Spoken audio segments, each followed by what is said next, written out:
Welcome to Not Milk Never Milk. Subscribe if you're lactose intolerant. You'll begin by getting essentials in place. Confirm the TV HDMI input and have Wi-Fi name and password ready. Plug the Google TV device into the TV's HDMI port and connect its power. This powers the device and enables HDMI CEC on many sets. Once done, switch the TV to the same HDMI input.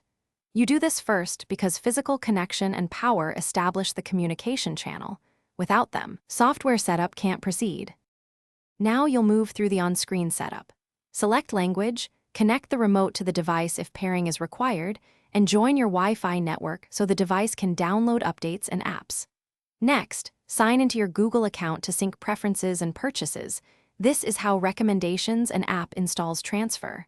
Make sure to allow system updates when prompted, because updates fix bugs and add compatibility with apps and remotes. Once updates finish, the home screen will load, and you can install streaming. Finish by installing the apps you use and signing in so content appears on the home screen. Configure audio output, ARC or optical, if connecting soundbars, and enable HDMI CEC so the TV and remote work together. Test playback and use Google Assistant to confirm voice control.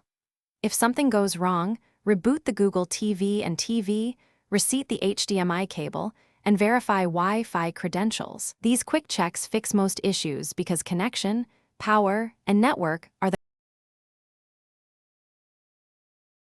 Thanks for watching. If this was helpful, leave a like and consider subscribing. See you next time.